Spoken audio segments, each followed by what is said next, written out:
ಏ ಹುಡುಗಿ, ನಮ್ಮ ಯಶವನ್ ಎದುರು ಹಾಕೊಂಡ್ರೆ ಕೃಷ್ಣ ಹೇಗ್ ಕೆಂಡ ಕಾರ್ತಾನೆ ನೋಡ್ದಿಯಾ? ಇಲ್ಲಿ ಸ್ವಿಚ್ ಒತ್ತಿದ್ರೆ ಅಲ್ಲಿ ಬಾಂಬ್ ಸಿಡಿಯುತ್ತೆ, ಹುಷಾರ್. ಹೌದಾ ಅಜ್ಜಿ? ಅದ್ ಹಂಗ? ಅದಂಗೆ. ಯಶು ಮುಂದೆ ಕೃಷ್ಣನ ಬಗ್ಗೆ, ಕೃಷ್ಣನ ಮುಂದೆ ಯಶು ಬಗ್ಗೆ ಎಚ್ಚರದಲ್ಲಿರಬೇಕು. ಒಬ್ರಿಗೊಬ್ರು ಪ್ರಾಣ ಕೊಡ್ತಾರೆ. ನೀ ಸುಮ್ಮನೆ ಕಿಚಾಯಿಸೋದೆಲ್ಲ ಮಾಡಬೇಡ. ಹೌದಾ ಅಜ್ಜಿ? ಒಂಥರ ಹಂಗೆ. ಸರಿ, ಗೊತ್ತಾಯ್ತು ಬಿಡಿ. ಹಾ, ನಿನಗೆ ಖುದ್ದಾಗಿ ಬುದ್ಧಿ ಹೇಳೋಣ ಅಂತ ನಾನೇ ಬಂದೆ. ಎಲ್ಲ ಅರ್ಥ ಆಯ್ತು ಅಜ್ಜಿ. ಮೇಡಮ್ನ ರೇಗ್ಸಿದ್ರೆ ಕೃಷ್ಣ ಅವರು ಗಡಿ ದಾಟಿ ಬಂದು ಹೋರಾಡ್ಬಿಡ್ತಾರೆ ಅಲ್ವಾ? ಕರೆಕ್ಟ್. ಅಜ್ಜಿ ಸಾಕು ಸಾಕು, ಹೇಳು. ಇದನ್ನೆಲ್ಲ ಮೊದಲು ತಕೊಂಡು ಹೊರಟು ಬಿಡು.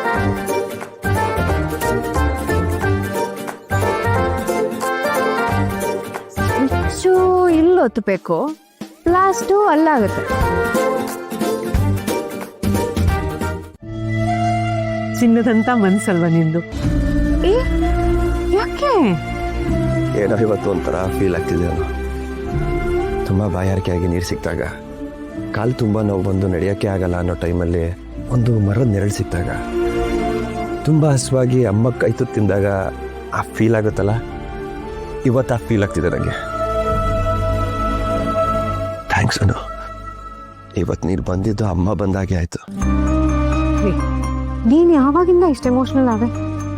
ನನಗೆ ಈ ಕೃಷ್ಣ ಇಷ್ಟ ಇಲ್ಲಪ್ಪ. ನನ್ನ ಕೃಷ್ಣ ಯಾವಾಗಲೂ ತಲಹರಟೆ ಮಾಡಬೇಕು, ತುಂಟಾಟ ಮಾಡಬೇಕು, ನಗ್ನಗ್ತಾ ಇರಬೇಕು.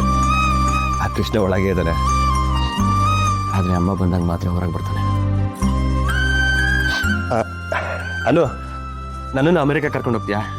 ಹಾ, ಅಲ್ಲಿ ನೀ ಕುಡಿಯೋ ಬ್ರ್ಯಾಂಡ್ ಎಲ್ಲ ಸಿಗಲ್ಲ. ನಾನೊಂದು ಸಜೆಷನ್ ಕೊಡ್ಲಾ? ನಿನ್ನ ನೋವೆಲ್ಲ ಮರೆಸೋ ಶಕ್ತಿ ನಿನ್ನ ಹೆಂಡತಿಗೆ ಇರೋದು. ಅದಕ್ಕೆ ಬೇಗ ಒಂದು ಮದುವೆ ಮಾಡ್ಕೊಂಡು. ನಮ್ಮ ದೇಶದಲ್ಲಿ ಕೆಲಸ ಕಾರ್ಯ ಮಾಡಿಕೊಂಡು ನೀಟಾಗಿ ಶೇವ್ ಮಾಡ್ಕೊಂಡಿರೋ ಜೆಂಟಲ್ಮೆನ್ಗೆ ಹೆಣ್ಣು ಸಿಗ್ತಾ ಇಲ್ಲ. ಇನ್ನು ನಾನು ಮೆಂಟಲ್ ಮೆನ್, ನನಗೆ ಹೆಣ್ಣು ಸಿಗ್ತಾರಾ? ಹೆಣ್ಣು ಸಿಗೋದಲ್ಲ, ಒಲಿಯೋದು. ಅದಕ್ಕೆ ಅವಳನ್ನ ಲಕ್ಷ್ಮಿ ಅಂತಾರೆ. ನಿನಗೂ ಒಬ್ಳು ಲಕ್ಷ್ಮಿ ಸಿಗ್ತಾಳೆ. ಕಲ್ ಥರ ಇರೋ ನಿನ್ನನ್ನ ಒಳ್ಳೆ ಶಿಲೆಯಾಗಿ ಮಾಡ್ತಾಳೆ. ನೋಡ್ತಾಳೆ. ಪಾಪ ಅವಳು. ಪಾಪ ಯಾಕೆ? ನನ್ನನ್ನು ಶಿಲೆ ಮಾಡಕ್ಕೆ ಹೋಗಿ ಅವಳು ಕಲ್ಲಾಗ್ಬಿಡ್ತಾಳೆ ಅಷ್ಟೇ.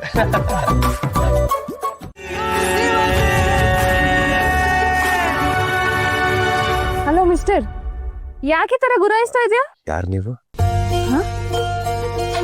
ನಾನ್ ರುಕ್ಕು. ಸೀರಿಯಸ್? ತಿಕ್ಲಾ ನಿನಗೆ? ಯಾಕೆ ಮೆಂಟ್ಲ ತರ ಮಾತಾಡ್ತಿದ್ಯಾ? ಸಡನ್ ಆಗಿ ಈ ಥರ ಗೊಂಬೆ ಥರ ಡ್ರೆಸ್ ಆಗಿ ಬಂದ್ಬಿಟ್ರೆ ನವಯುವಕರು ಮನ್ಸಲ್ಲಿ ಬಟರ್ಫ್ಲೈ ಯಾರತ್ತೆ ಕಣ್ರಿ. ತಲೆ ಕೆಟ್ಟಿದ್ಯಾ ನಿನ್ಗೆ? ಅದು ಎಲ್ಲ ಕರೆಕ್ಟಾಗೇ ಇತ್ತು, ಆದರೆ ಈಗ ಹಾಳಾಗೋ ಲಕ್ಷಣಗಳ ಕಾಣ್ತಿವೆ. ಅವಾಗ್ಲೇ ದೊಡ್ಡ ದೊಡ್ಡದಾಗಿ ಡೈಲಾಗ್ ಬಿಟ್ಟೆ, ಮುಖ ನೋಡು, ಡ್ರೆಸ್ ನೋಡು ಅಂತೆಲ್ಲ. ಇವಾಗೆಲ್ಲ ಆಯ್ತು ಆ ಪೊಗ್ರೆಲ್ಲ? ಒಂದೊಂದ್ಸಲ ಲೆಕ್ಕಾಚಾರಗಳು ತಪ್ಪಾಗ್ತವೆ. ಹಿಂಗೆ ಅನ್ಕೊಂಡಿರ್ತೀವಿ, ಹಂಗಾಗಲ್ಲ. ಒಂದೊಂದ್ಸಲ ಏನೇನೋ ಆಗ್ಬಿಡುತ್ತೆ. ನನ್ಗೆ ಈಗಲೂ ಹಾಗೆ ಆಗ್ತಿದೆ. ಹವಾಮಾನ ತಾಪಮಾನ ಎಲ್ಲ ಬದಲಾಗಿ ನನ್ನ ಕಣ್ಣಿಂದ ನಾನೇ ನಂಬಕ್ಕಾಗ್ತಲ್ಲ. ಏನ್ ಕುಡ್ದಿದ್ಯಾ? ಆದ್ರೂ ಕಿಕ್ಕಲ್ಲಿದ್ದೀನಿ. ಏಯ್, ಏನೋ ನಿನ್ ಪ್ರಾಬ್ಲಮ್? ಇಷ್ಟು ದಿನ ಯಾರಿಗೂ ಹೇಳ್ದಿರೋ ಒಂದು ಮಾತು ಹೇಳ. ಬೇಡ ಬೇಡ, ದಯವಿಟ್ಟು ಹೇಳ್ಬೇಡ. ಏಯ್, ನಾವು ಕೇಳೋರಲ್ಲ, ಫೀಲ್ಡ್ ಹೇಳೋರು. ಸುಮ್ಮನೆ ಕೇಳ.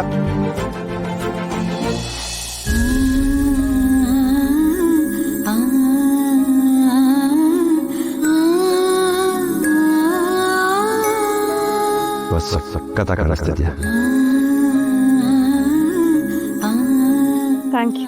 ಅದ್ ನನಗೂ ಚೆನ್ನಾಗ್ ಗೊತ್ತು. ಮೊದ್ಲು ಸೈಡ್ ನೋಡು, ಈ ಡೌಗಳೆಲ್ಲ ಬೇಡ. ಏನ್ರಿ ನೀವು ಬರ್ತಾ ಬರ್ತಾ ನಮ್ ತರ ಪಕ್ಕ ಲೋಕಲ್ ಆಗ್ತಿದ್ದೀರಾ? ಸಹವಾಸ ದೋಷದಿಂದ ಸನ್ಯಾಸಿ ಕೆಟ್ಟ ಅಂತ ಅದೇನೋ ಹೇಳ್ತಾರಲ್ಲ, ಹಂಗಾಯ್ತು ನನ್ನ ಪರಿಸ್ಥಿತಿ. ಈಗೇನಾಗ್ಬೇಕಾಗಿತ್ತು ನಮ್ಮಿಂದ? ನಾನು ಏನಕ್ಕೆ ಇಲ್ಲಿಗೆ ಬಂದಿದ್ದೀನಿ ಅಂತ ನಿನಗೂ ಚೆನ್ನಾಗಿ ಗೊತ್ತು ತಾನೆ? ಗೊತ್ತು, ಆದ್ರೆ ಹೇಳಲ್ಲ. ನೋಡು, ಸುಮ್ಮನೆ ಹೇಳಿದ್ರೆ ಸರಿ, ನಂಗೆ ಕೋಪ ಬರ್ಸ್ಬೇಡ.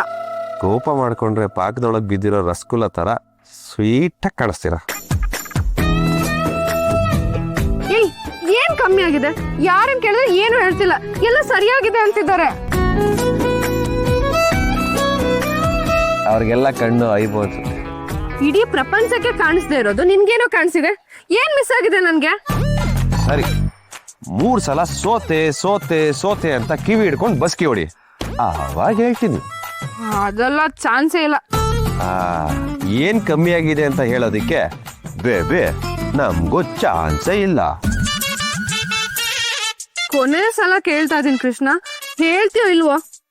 ಇನ್ನೊಂದ್ಸಲ ಹೇಳ್ತಾ ಇದೀನಿ, ಸೋತೆ ಸೋತೆ ಅಂತ ಒಪ್ಕೋ. ಹೋಗೋ. ಅನುರಾಗದ ಈ ಭೇಟಿಯು ಹೊಸ ಕಥೆಯ ಮುನ್ನುಡಿದು ಮನಸ್ಸಿಗೆ ತಿಳಿಯದ ಅನುಭವ.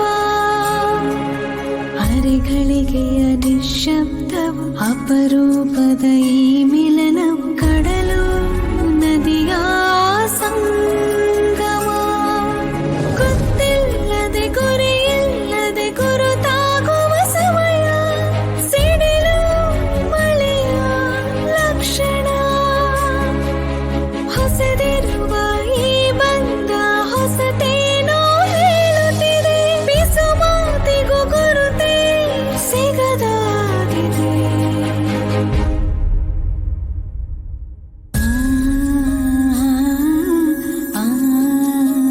ಇಷ್ಟು ಮುದ್ದು ಮುದ್ದಾಗಿ ರೆಡಿಯಾಗಿ ಮದುವೆ ಮನೇಲಿ ಈ ಥರ ಓಡಾಡ್ತಾ ಇದ್ರೆ ಎಷ್ಟು ಜನ ದೃಷ್ಟಿ ಬಿದ್ದಿರಲ್ಲ. ಇದೇ ಕಣ್ರಿ ಮಿಸ್ ಆಗಿದ್ದು, ಈಗ ಕಂಪ್ಲೀಟ್.